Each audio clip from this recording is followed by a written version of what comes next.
Today is World Elephant Day. Animal experts say it's time to celebrate these remarkable creatures. According to the World Wildlife Fund, wild elephants are found across portions of Africa and Asia. Experts say these wild elephants play a critical role in maintaining balance in their environments, especially helping to spread seeds and clear wooded areas to help new plants grow. Fascinating. Well, thank you for joining us for Good Day Atlanta. Sherry is next, and we invite you to stay connected to Fox 5 around the clock. We're live streaming throughout the day on our website, fox5atlanta.com, of course on Fox Local for your smartphones and streaming devices, and we're on the Fox 5 radio and network at 107.9 HD2 FM. And we are all over social media, you guys, Facebook, X, Instagram, and YouTube. And I really do hope to see you in an hour for Fox 5 News at noon, followed by Portia at 1. Have a fabulous... Along with us, we're taking a live look at the CDC, where an investigation into Friday's shooting is still ongoing. We just learned that more than 500 rounds were fired at roughly 6 buildings there on the CDC campus, damaging many of them, primarily 4 receiving the most significant damage. And we learned this in a news conference just roughly an hour ago, where we heard from the director of the Georgia Bureau of Investigation and Special Agent in Charge Paul Brown of the FBI. Now, they were updating us on where the shooting investigation stands and what we are looking at in terms of this investigation. So I want to let you guys go ahead and take a listen to that news conference as we see this investigation continuing.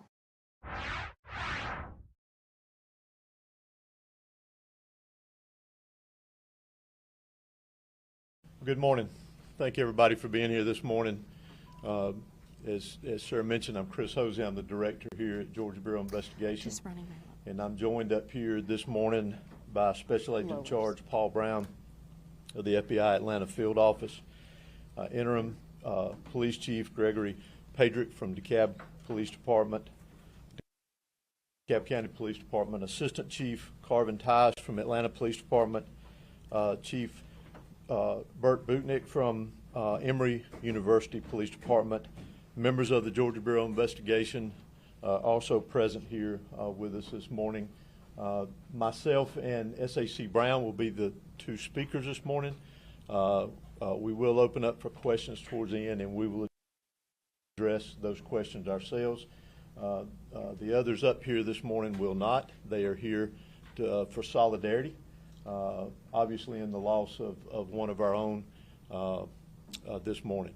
So with that, I will get started, and then, like I said, we'll try to answer some questions towards the end that are pertinent that we can discuss at this point of the investigation.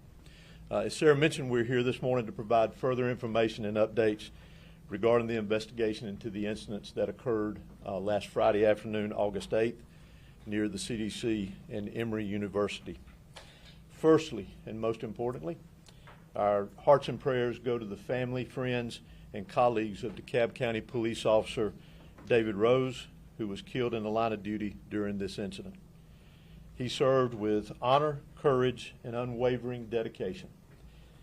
His sacrifice will never be forgotten, and his commitment to protecting others is a profound testament to the very best of the law enforcement profession. Again, our thoughts and prayers go out to his family, his agency, and the community which he served. Our investigation obviously began on Friday afternoon and continued throughout the night into early Saturday morning. And as I mentioned earlier, that investigation continues as we speak through our agents and assisting law enforcement conducting numerous interviews, collecting evidence, and that evidence being analyzed as well. Concerning the shooter in this case, Patrick Joseph White, during our investigation, and as lastly on Friday evening, late Friday evening, his family was fully cooperating with the investigation. Our first encounter with the family came late Friday night into Saturday morning, when agents and assisting law enforcement met with the parents at their residence. Here's what we can release at this time regarding the shooter and the circumstances around the investigation to this point. The shooter had no known criminal history. Evidence in this investigation indicates that the shooter had recently verbalized thoughts of suicide, which even led to law enforcement being contacted several weeks prior to the incident. A search warrant executed at the residence of the shooter revealed written documentation that expressed the shooter's discontent with the COVID-19 vaccinations. These documents are currently being examined by GBI certified profilers, and they are being shared, have been shared, and will continue to be shared with the FBI Atlanta field office. Preliminary information from DeKalb County Medical Examiner's Office indicates that Officer David Rose's injuries were caused by one of the shooter's weapons. The shooter died from a self-inflicted gunshot wound. Further forensic testing of the firearms evidence will be conducted by the GBI Crime Lab. Additionally, over 500 shell casings have been recovered from the crime scene area. A total of 5 firearms, along with other evidence, has been recovered from the scene and will be submitted for further forensic testing. Close to 200 rounds impacted 6 of the CDC buildings.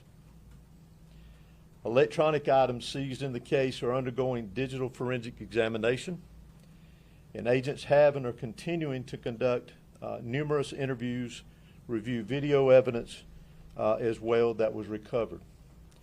Currently, our investigation reveals that the rounds fired by the Emory police officer did not strike the subject.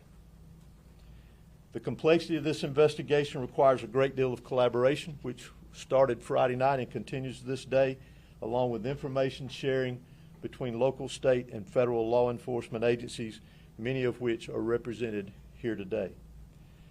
We don't anticipate any further updates at this time. However, if anything pertinent is developed concerning this investigation, you will be notified and it will be posted on our website. I'll now call Special Agent in Charge Paul Brown to the podium. Thank you, Director Hosey.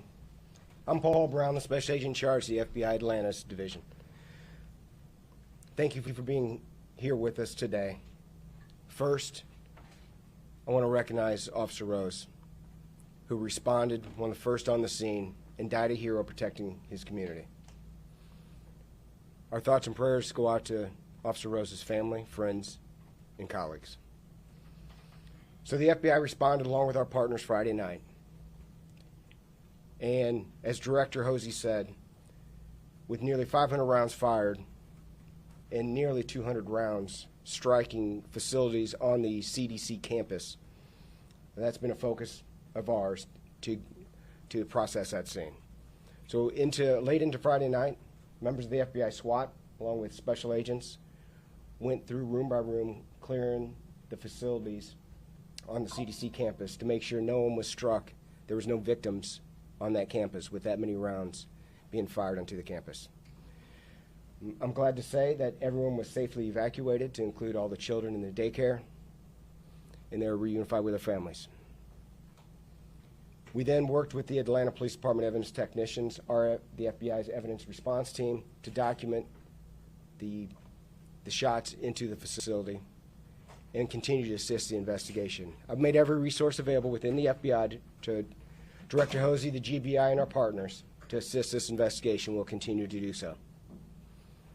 Thank you. As I mentioned earlier, we know that we have recovered video evidence, continuing to examine that. We encourage anybody. We know that there's a lot of cell phones out there, that if there's video evidence that would be pertinent to this investigation, or if they have information that they can provide to the investigation, to please contact us. As you know, that can be done through our tip line at 1-800-597-TIPS or 1-800-597-8477. They can also utilize our See Something, Send Something app that is available on Android and iPhones.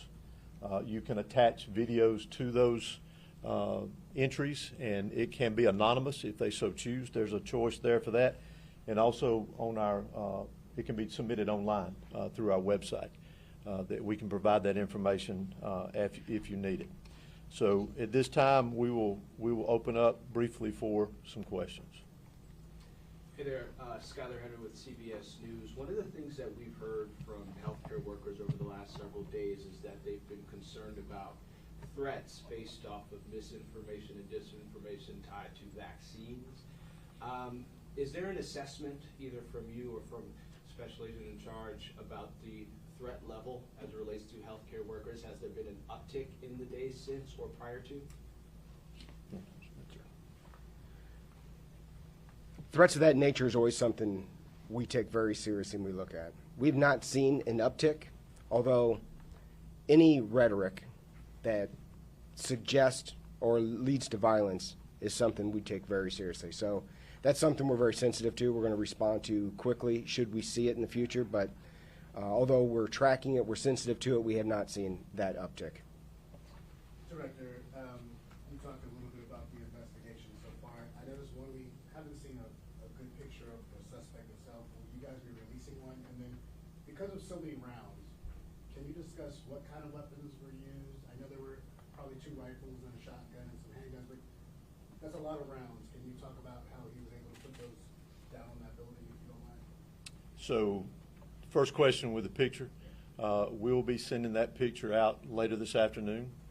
What we do encourage is that the public remembers the face of the officer this next week, especially. I'm not here to publicize the individual, but we do see the importance of that photograph being put out. It will not be on our website, but we will provide it to you here today. Secondly, on the 5 firearms that were recovered, it was a mixture, I believe, of, I know, rifles, a shotgun, and maybe a handgun. I'm not completely sure on that. The majority, I believe, of the shell casings recovered were from a long gun rifle.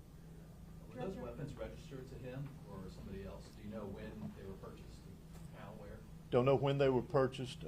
Thanks to great work and quick work by ATF on Friday and Saturday and over the weekend, it was determined that the weapons belonged to the father. And as we mentioned, he was interviewed over the weekend, but they did belong to the father. Can you give With us 200 rounds, I think you said 200 rounds impacting 6 CDC buildings. We know that there was the daycare there. Can you just give us a sense of the proximity of those rounds to people who were there and what level? I'm not sure of the location. How serious this could have been. I'm not sure of the locations of the rounds that were impacted there. And it was, I believe I mentioned, it was up close to 200 rounds that impacted 6 different buildings. And the exact locations of where the round struck, I'm not familiar with. Can you give us any more specifics about the evidence you said you found regarding whites' discontent with the vaccine, like what that looked like or what we know, if we know anything else? It was, we're basing that off some of the documentation that we recovered. I would describe it as more of a public awareness. There was no direct threat, as I'll refer to it within it, but it was his making the public aware, in his words, of his discontent with the vaccines itself. You suggested that the suspect was on law enforcement's radar in the weeks prior to the shooting. Was that mainly about his own welfare and his suicidal ideations, or was there any indication that he might carry out some sort of violence? Well, we're aware that there were law enforcement contacts made with him prior to it. We know within weeks prior to it. Currently this time, our investigators are getting with the law enforcement that made those contacts and finding out what the details of that were. We know that according to a law enforcement source that during the warrant you guys may have found some medication that he was on. Can we talk about maybe his health makeup just a little bit at this point? Do you have any indications about, was he suffering from any mental health issues that he had medication for? Can we talk about that at all? I can't speak to that at this time. When you said there was some public awareness in the documentation that you found, are you talking about social media posts, or what do you mean by that? No, just basically the overall content of one of the documents was more of wanting to make the public aware of his distrust of the vaccines. There was one of the 911 calls where it sounded like it came from his father that he had spoken to a specific officer before.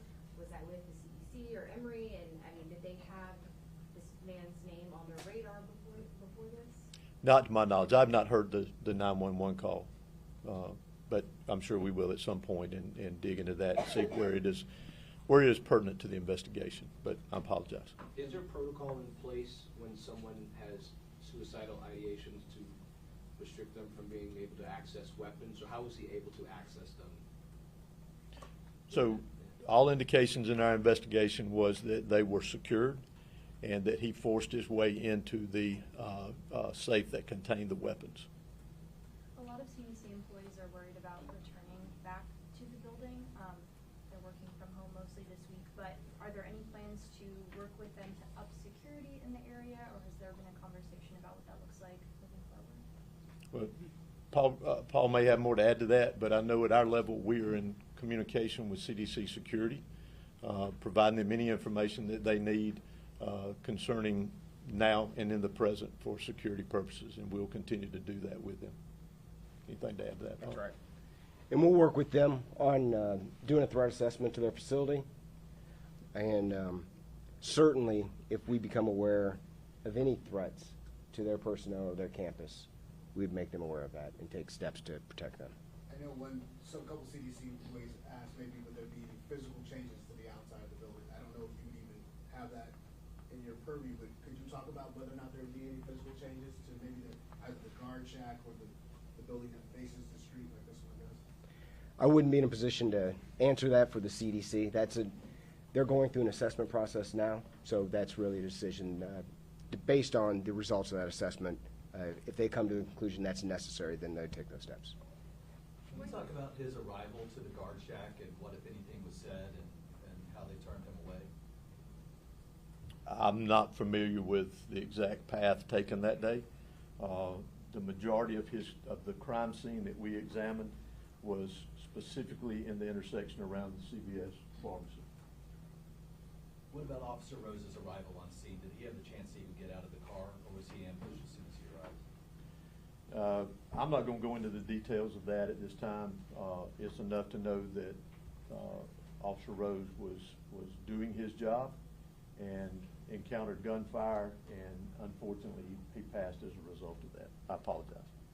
When you said that there were documents, or you said you wanted to make the public aware that he didn't trust vaccines, what do you mean by document? Is there a letter or a memo, or is it like social media?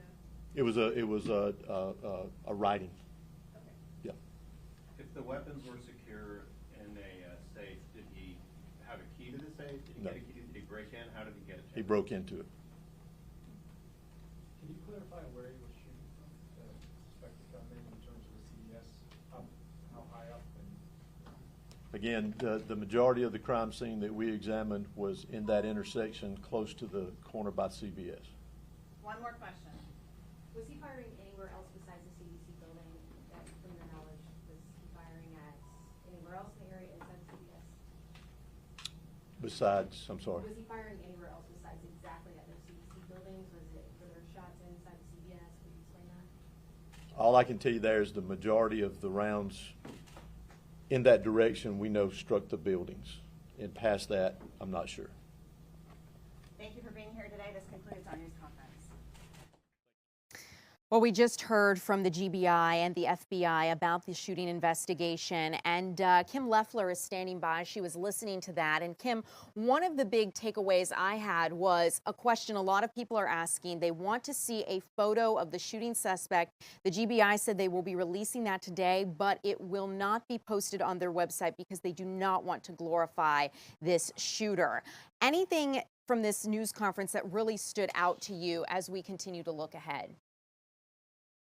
Well, certainly the amount of shell casings that they found on scene. There are over 500 shell casings. We know there were a little under 200 of those that did strike the CDC building. So certainly that was a number that stood out to me as well. We also know 5 firearms were recovered there at the scene. And then also some of these, what we've learned a little bit about prior to officials saying Patrick White getting on scene there, saying that he was suicidal, and also having some written documentation about some of his feelings, against the COVID-19 vaccine. We also don't know, the GBI director did not comment on whether he tried to actually get into the CDC, but he did say that the majority of the shell casings and the evidence that they have was right outside the CVS. And I did talk to a witness yesterday who said that she saw the shooter on the stairs of the CVS there.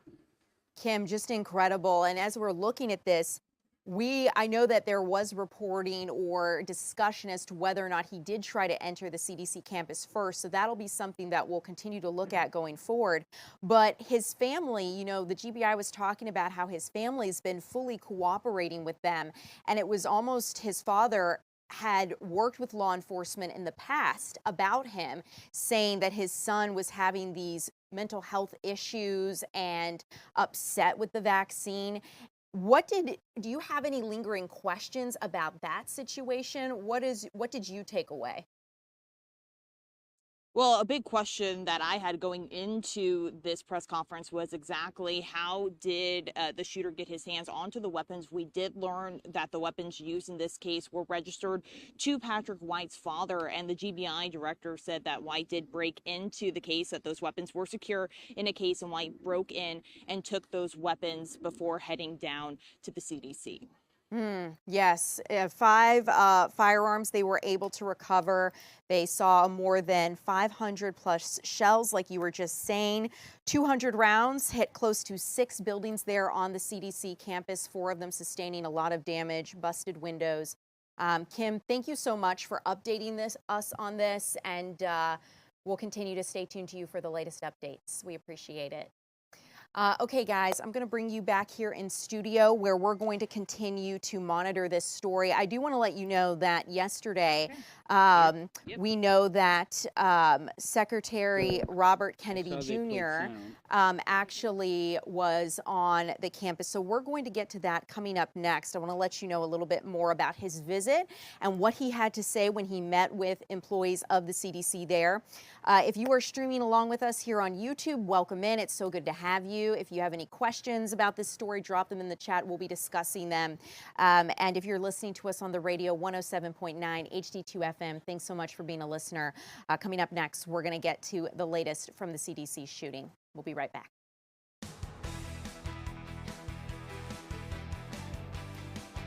So now...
learned throughout this situation that the suspect died from a self-inflicted gunshot wound. The GBI confirming that moments ago in a news conference. We learned that not only was that gunshot self-inflicted, but we also learned that Officer David Rose was likely shot by one of the bullets from the shooter's guns. So Secretary Kennedy toured the damaged areas of the CDC's headquarters yesterday. You're taking a look at aerial footage of the near this area on Clifton Road across from the CDC headquarters when this all unfolded on Friday. We know that Secretary Kennedy also visited the DeKalb County Police Department and met with Chief Greg Padrick. Later, he privately met with the widow of Officer David Rose. And we know that 200 rounds of bullets hit close to 6 buildings there on the campus. Kennedy wants to reassure workers after the deadly attack. CDC leaders saying it could take months to clean up the broken windows. Some of those windows that were struck were considered blast resistant, but the CDC workers are understandably shaken up, and I want you to listen to what some of Secretary Kennedy had to say about CDC workers and also his decision to scale back mRNA vaccines. He sat down with Fox News and had a wide-ranging conversation, and I'd like to let you listen to some of that now. Safety, to protecting our health, and they should be honored for that and not feel like their lives are in jeopardy. You've announced plans to scale back mRNA vaccine development. Why? What do you hope to accomplish? We're scaling back as a single application, which is the application for upper respiratory infections, where we know from COVID that it didn't work well. There's 3 main reasons. One is that these, and by the way, the mRNA platform may be very useful for cancers and for other illnesses where you're targeting the entire body. And I'll explain why in a second. The first reason is that it targets, with upper respiratory infections, the platform targets a single antigen, a single protein. And so the virus simply has to evolve to lose that protein, and it actually drives the evolution of that virus. So it can prolong the pandemic, and that's what we saw with COVID, where the vaccine was developed and then Omicron immediately evolved from it and prolonged the pandemic. The second reason is that there's no way to control the biodistribution of the antigen in the human body. The platform actually turns the body into an antigen production factory. And so you don't know where the antigen is going to go, and it may go to places that you don't want it to go, that actually cause harm. And you can't control how much there is, and that's absolutely critical in vaccine production, that you know how much antigen each person is getting, because you can get too much. That also can cause injury, and there's been over 5,000 peer-reviewed publications describing injuries that are believed to have come from that vaccine. And the third, and that's unacceptable reactogenicity rate. The third reason, and probably the most definitive reason, is the public has lost faith in it. My agency spent $1 billion promoting the vaccine, more than for any pharmaceutical product in history, and yet 60% of Americans say they don't trust the vaccine. Only 13% of children are using the vaccine, even though it's recommended for all children. And so, trust is absolutely critical when it comes to a vaccine product, and we have not been able to keep that trust. That was Secretary Robert F. Kennedy Jr. speaking, and the union representing CDC workers says Kennedy needs to do more to stop the spread of vaccine disinformation. Now, the union says they aren't calling on Kennedy to resign, but they do want him to take a public stance against vaccine disinformation. All of this contributing to a larger conversation on vaccines and their role in public health. I do want to let you get to see some of this video. It looks like we're taking a look at it now of the public memorial for Officer David Rose that continues to grow. One is outside of CDC headquarters. Another is put up by the DeKalb County Police Force. Funerals details and memorial details are still being worked out for Officer David Rose, but the community is welcome to visit any of these memorials to continue to pay their respects. The DeKalb County Police Department memorial includes a patrol vehicle and a sign where people can write notes and tributes, much like the sign set up outside the CDC. 2 GoFundMe campaigns have been made to support Officer Rose's family. You can see screenshots of them both right here up on your screen. And these are also on our website, fox5atlanta.com. Now, I do want to get to our weather forecast in just a little bit, but first, I'm going to take some time to go through our YouTube comments because a lot of people are discussing some of these issues. And Cat Milk is back in the chat today. Great to have you from Florida. One question you're asking is, did they say that he had no prior documented mental health issues?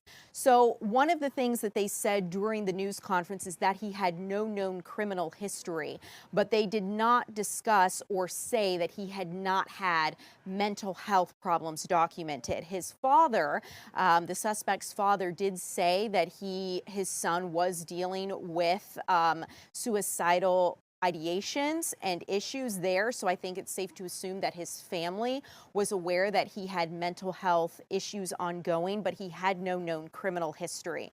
Whether that had been addressed with a medical professional, I'm not sure of that. That's something we can work to find out, but that wasn't something that was discussed widely during that news conference.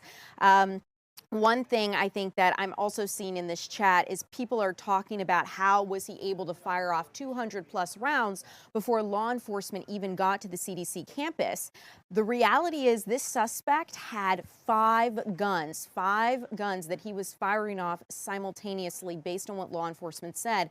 And it's our understanding that at least one of those was a long gun or a rifle, which allows you to fire very quickly in a very short amount of time. So law enforcement did rush to the scene, but that is something that's a part of the investigation as police continue to look at the evidence, understanding how many shell casings were there, how they were fired in quick succession, what weapons were used as they continue to put this investigation together. So I'm going to scroll down and see if you guys have any other questions. Kat, you say our news station has more in-depth coverage of the incident than here in Florida. Thank you so much for streaming along with us and giving us that feedback. We do appreciate it.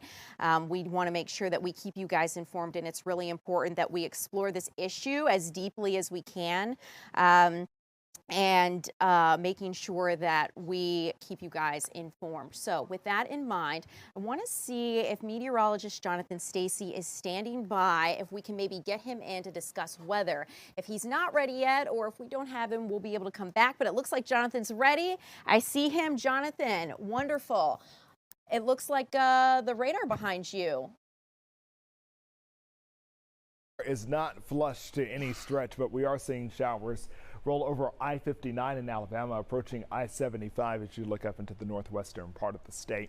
It's been a fairly dreary start to the day, but rainy, can't say that so much. As you go up into portions of northwest Georgia, you can see showers are starting to break through here. Rome, Lyerly there, you got a shower that's crossing the mountain. We're going to keep our eyes on that. In fact, we'll check out our Rome camera in just a moment here. I want to take you over to I-75 here as you get just to the south of Adairsville. You got a little shower there. White, you're dry at this point. Going up into the Buc-ee's as you make your way up into Gordon County. You have a little cell there. Maybe get sprayed if you're getting out to get some gas or something like that.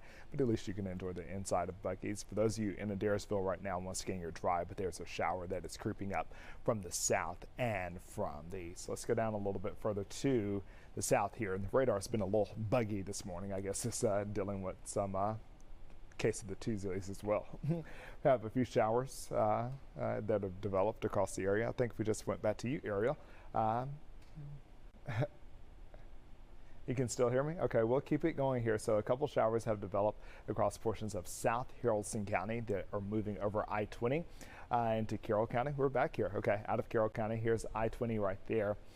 Cleburne County getting some showers as well. Those showers, once again, fairly benign. We're not seeing any electricity associated with any of these cells so far. as we make our way over to Watkinsville and then into Athens. Here's the Athens perimeter right here. Oconee County, you're starting to dry out. For those of you in Clark County, you're getting some showers there. Once again, downtown Athens and UGA, prepare for a shower or two. Here in the metro area, things are looking pretty good. I actually want to zoom in as I set my plots here. I did not focus on the metro area, but we're starting to see I'm talking about a light grazing of showers across southeastern portions of Cobb County between I-20 and I-75.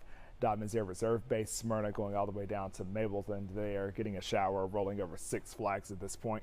Those showers coming in from Douglas County, Lithia Springs, Douglasville. Once again, a spot shower or two that are kind of aligning, if you will, the Chattahoochee. By and large, once again, things are fairly dry for now. I think these are going to change as we get into the afternoon, especially for our friends across the northwestern portion of the state. 81 degrees is our high temperature so far today, 81 in Covington. I think we're going to continue to creep up, but we're trying to fend off the cloud cover. What is working with the temperature and helping support its growth is a wind out of the south and east. Yesterday we started out with an easterly push, so our temperatures, they soared, but it was like a delayed climb into the upper 80s. And then once we got some sunshine that peeked through the clouds, that temperature took off. I'm expecting kind of the same setup today. The clouds are fairly thick and stubborn to start, but where they break up, that's going to allow for a bit of sunshine and that undeterred southeasterly flow. It's going to be in charge. Ariel, am I hearing you say something there? Okay, I-75 here, I-59 there. The model's doing a really good job at picking up on the showers and maybe even a few rumbles of thunder that will roll across far northwest Georgia. That activity starts to align, if you will, by 6 p.m. For those of you who will be in your cars out and about around 6 o'clock, coaches who may have some practices outside, this may be a bit of an issue here. I don't think we'll have severe storms by and large. There could be a rogue severe storm, but I think we're going to have some pretty slow downpours. I've seen some of these cells and how they've reacted to the environment across Alabama, and they're really just slow moving. The steering winds for these storms that will come across are not very fast, so that means that they're just going to slowly drag through the area, dumping a lot of rain over a fairly short period of time. We're talking about a 6-hour window for the most potent activity to come through, once again leading to the threat for flash flooding. And this is an area we'll be watching, especially after we go to bed tonight, up across central and northeast Georgia, where you can get showers and downpours well after sunset. There could be some areas that have to deal with some flash flooding. I want to check on our friend Aaron here, maybe not calling this storm a friend by the time it's all said and done, but nonetheless, the latest advisory out from the National Hurricane Center, Ariel, we don't have to get into all of this, but it's still moving along at a pretty solid clip of 23 miles an hour to the west. Check this out, though. Okay, so 48 hours from now, we may have a Cat 1 hurricane. Okay, less than 24 hours after that, we have a Cat 2. Okay, we don't really have, that's Friday, 8 a.m. Okay, and then we have Sunday, 8 a.m. Okay, Cat 1, Cat 3. We could be getting into the conversation of talking about something known as rapid intensification. And if you've been around these parts or anywhere along the coast over the past decade, you've likely heard that word. And that means that the storm is going to develop fairly quickly, just to give you an elementary definition for it. And it's going to be a strong, robust storm as it likely becomes a major hurricane. Into the cone now, the island of Puerto Rico, along with St. Bart's. Any of those come to mind? St. Martin, along with Anguilla. So we'll be watching this storm as it becomes a hurricane. It will be the first one of the season. That is the 2025 Atlantic hurricane season. Waters of August and September, so we're going to stay tuned to you, and I definitely see a lot more development in that storm than when we spoke yesterday. So well, the life cycle of it was going to be determined by its ability to fend off some dry air that was brought in by some Saharan dust that had also rolled off the coast of Africa, and some wind shear early on. And so it's now kind of basically the winds are at its back, not to use double terminology here, but it basically has the rough stuff behind it.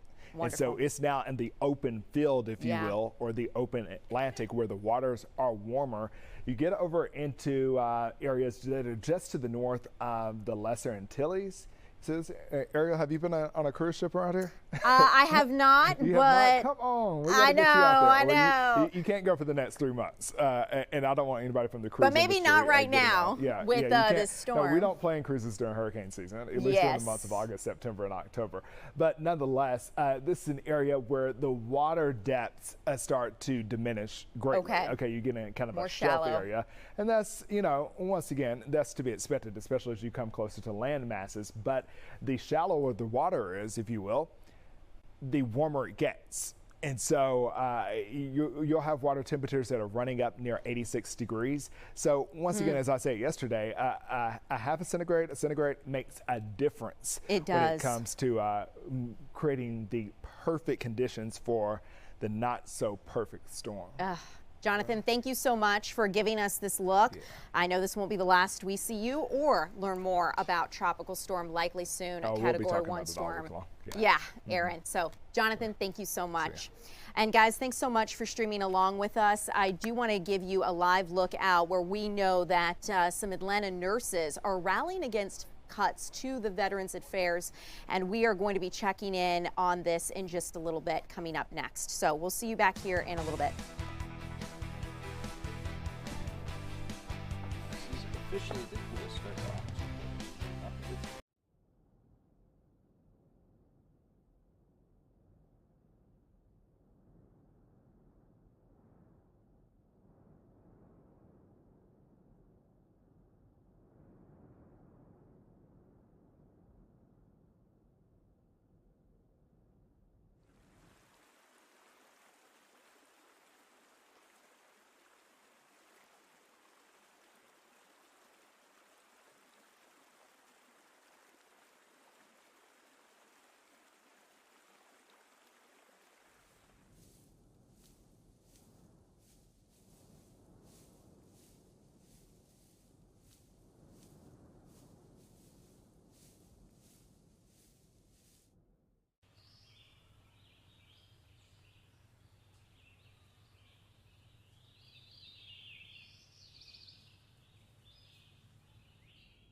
Five, 4, 3, 2. Well, welcome back. I'm Ariel Onstadt. Thank you so much for streaming along with me. Some Atlanta nurses are rallying against cuts to the Veterans Affairs office here in Atlanta. And our Brooke Zahner is out live with these nurses and at the rally. Brooke, it seems very loud where you are. What are the nurses telling you? Yeah, it is very loud where we are. So bear with me as I try to talk through what's going on here. So we're right here at the VA indicator off of Claremont, where the protests have really started here. So not only registered nurses that are out here, but also some union folks that are out here protesting what they're calling proposed cuts to the VA that they believe will impact veteran care, specifically when it comes to mental health services. So we've talked to a number of these nurses out here. Many of them you'll see wearing the red right here, protesting, chanting right now. We're going to see if we can grab one of them and talk to them about why they're out here. So I'm sorry to interrupt you, but tell us, we were talking a little bit earlier, tell us your name for the viewers and why you're out. I'm Tashara Felder. I'm a registered nurse at the VA. Okay, so tell me, Tashara, why are you out here? Why did you feel it was important to come out? We find it important to maintain the rights of our veterans. We understand, everyone in this country understands that veterans are the ones that answer the call, and we have not forgotten them. And we want to make sure that this country does not forget the promise that was made. Tell me about what cuts specifically are you most concerned about, and how could cuts like those impact veteran care? We're concerned about the cuts at the veterans throughout the Veterans Health Administration. That includes our ancillary services, our nurses, our nursing assistants, tech staff. We're worried about all of those cuts. We're worried about losing all of those types of staff. All of those staff help make sure the veterans receive adequate care. And we are seeing those jobs go in droves. What would be your message? You know, we talked to a VA representative earlier this morning just by phone about to get their side of things as well. What would be your message? And for all the registered nurses or folks that are demonstrating out here, what would you like them to know? We want to make sure that they know that we are continuing to rally for our veterans' care. We are continuing to come out here and make sure that this current leadership, this administration hears us and knows that we will not stop fighting for veterans' care. Absolutely. Thank you so much to share. Is there anything else you wanted to mention while we're standing out here? We just want everyone to know that the crisis in this country when it comes to health care is not just the veterans, but with every single American. And we need to all be aware of that and know that as long as we continue to let the billionaires, people who want to profit off of illness and sick people, as long as we continue to not say anything about that, we'll continue to see the problems that we see with healthcare in this country. Thank you so much, and I appreciate your time and your perspective for this story. Thank you, Sarah. So you just heard from a registered nurse here who works at the VA, has been working here for 8.5 years or so. So she's been here for some time and has noticed some of the changes. Now, I'm going to step aside, and as I mentioned, I just want to be sure that we're getting both sides of the story out there. We did reach out to the VA about these concerns, and I'm going to pull up a little bit of what they had to say about this. So according to a representative with the VA, they said that they have not done any layoffs or dismissals since February, and all of those people were brought back by March. So they don't have any plans right now to cut anybody who provides clinical care to veterans. They say that most of the staff reduction is just voluntary early leave or attrition. So doctors and nurses, other individuals involved in care to veterans are not allowed to take early registration unless they are administrative. So they say they let a small number of them go, take an early resignation because the plan was to hire more staff that works directly with veterans again. So the VA heavily disputes these claims that there are going to be significant cuts or significant impacts to veterans. And that's something that we have asked some of these folks here about. But they have obviously very legitimate concerns about some changes that they've noticed here and how that's impacted the quality of care here at the VA. So it's something, of course, Ariel, we're going to be following it. Deidre Dukes is taking over this story, so she's going to have more time to kind of look into some of the claims that they're making, and then, of course, talking to the VA and making sure that we're doing our due diligence and just vetting all of this, make sure that we get the facts straight.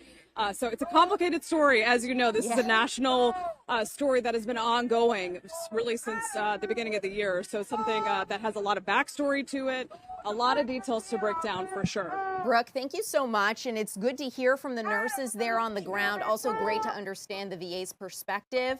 I know it's loud where you're at, so I'm going to go ahead and let you go. Thank you so much for breaking this story down for us. And guys, bringing you back here in studio, like Brooke said, our Deidre Dukes is going to be following this story, and we're going to be getting more information on what the VA is working to do and how these nurses feel their jobs are being affected. So we're going to be breaking that down for you coming up a little later at 3 o'clock and then throughout our newscast later this evening. I am in our YouTube chat again. A lot of you guys are weighing in and discussing some different things, so I'm going to touch on that before we get to a quick break, and then when we come back, we're going to be checking in with our Caitlin Pratt.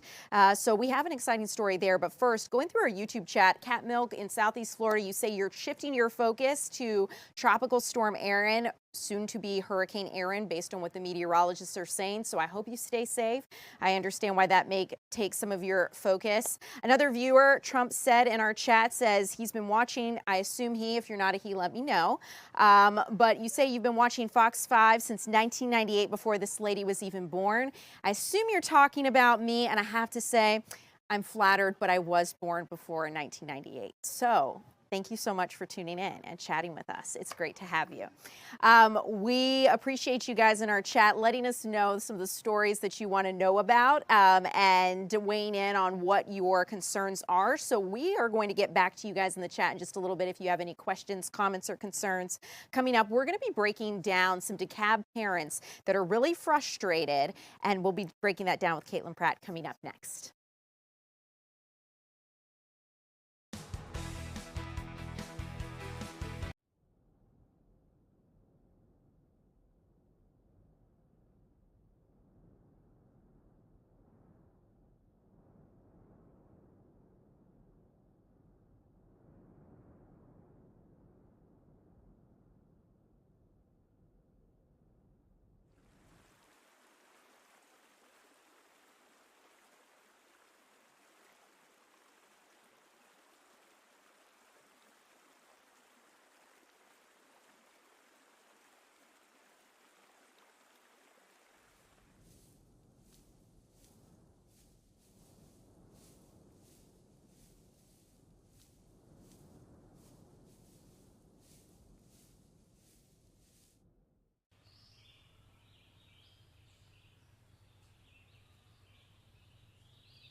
Not here with the fabulous Caitlin Pratt. Good to be here. Glad to have you. So some DeKalb parents are fed up. It deals with recess, and I just already hearing parents frustrated about recess has my wheels turning, and I have a lot of questions to ask you. So break it down. Okay, so we're a little more than a week now into the beginning of the school year in DeKalb County, like much of the metro area. And this has kind of been brewing for a while. I'm a member of this group, this mothers group based in DeKalb County. And recess, that's been the buzzword. Well, here's what's happening. Okay. This year, they've scaled back the recess to 15 minutes. And a lot of parents are upset about this. They say, hey, we want our child to have more time outside to decompress. Now, this mainly affects elementary school students, K through 5 at this point. So let's fast forward to last night. There was a meeting at the Board of Education. Okay. A lot of parents showed up. They were very upset. They were able to give their perspective, their concerns, talk to the school board members there who heard them. Were very receptive to their feedback, but they ended up being run out of time. So let me break down exactly what the situation is here. So the message from these parents, who, by the way, have started a petition to try and get recess back up to 30 minutes, they said they want this change. They weren't made aware of this change at all. Now, under state law here in Georgia, yes, K through 5 have to have recess. That is the law, but it's up to the local district to decide just how long this recess is. 100%. Yeah. So we did catch up with one mom who also is very active in her community in DeKalb County, and this is what she had to say. Yeah, I know that you were speaking with her at the meeting, catching up, so we're going to listen in. I think her name is Usana? Susanna. Susanna. Yep. Okay, perfect. Let's listen to what Susanna had to say.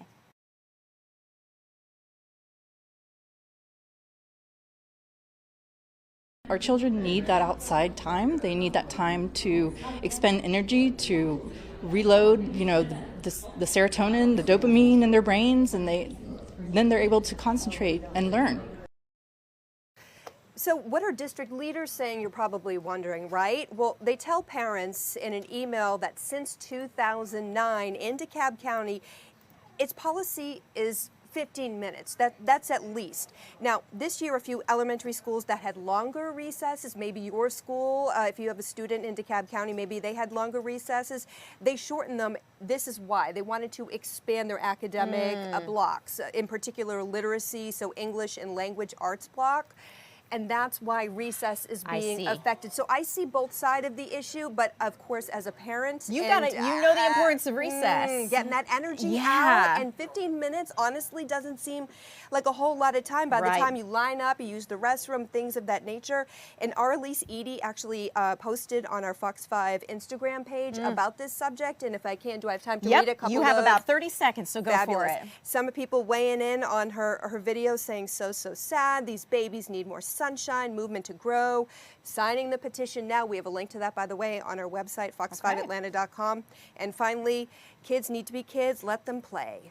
If you're watching along on our YouTube chat, be interested to know what you think about a shortened recess for kids. Caitlin, I would love to continue breaking this down with you. We do need to get to our Chris Rosenthal, who is out at the University of Georgia, where we're going to get to see some conservationists working together. But we're going to continue following this because it's definitely very interesting. So let's see, we're in it together. Let's fit us. Wave to Chris. Hey, Rosie. So, Chris, I know that we're going to learn a little bit more about how art conservation is going to be on public display there at the University of Georgia. Tell us a little bit more. Yeah, absolutely. I'm at the Georgia Museum of Art at UGA, and this painting you see behind me, I'm going to actually flip the camera around, and it has been on these walls since about 1974, and it is called Close, and it's by artist Joan Mitchell, an abstract expressionist artist, and it's got some issues, and I'm here with Larry Schutt, and he's going to talk a little bit about conservationist here, and he's going to talk a little bit about what goes on to get this up to speed here. We're basically dealing with just a little issue of flaking paint. The artist used a dark blackish green paint, and you can see this little spot right here where we've lost some paint, and around the edges of these islands of paint, the paint is no longer secured to the canvas, and these areas could easily pop off like this area we have here. Wow, it's a lot of painstaking work here, I'm sure, to get this done. Yeah, we're going to work inch by inch and re-adhere every little bit. And what's really unique about this is that people can come watch you do this work and do it, real time. Usually this happens behind closed doors. Yes, most times it happens behind closed doors, but we were grateful to get a grant from the Mitchell Foundation to do this work on display. And so I will be here Tuesdays and Thursdays from 11 to noon, and then again from 2 to 3 in the afternoon for the next 4 weeks. And people can watch and talk to you and ask you questions. Absolutely. They can come on in. They can see what's going on. We have a small panel. Awesome. Yeah. All right. Well, yeah, this is cool. So, Rosie, thank you so much for giving us a live look. I know we're getting close to our time here, but it's been great to have you. So we're going to be checking back in again, I'm sure, at 3, and we'll be giving people another look at this. So thank you. Guys, I want to bring you back in studio really quickly because we are getting ready for our newscast report to begin. So thank you so much for streaming along with us. We're going to see you again here at 3 o'clock and right here on Fox Local and, of course, the news. An overnight shooting in Atlanta leaves a man dead. We'll tell you what we know about the search for a suspect. Showers and thunderstorms are already starting to develop on Fox 5 Live Viper radar. That said, there's a certain area that I'm watching for the threat of flash flooding. That and more next on your Fox 5 Spring forecast. Fox 5 News at Noon starts right now. Good afternoon, and thank you so much for choosing to get your news from us for Fox 5 News at Noon. I'm Alex Whitler. The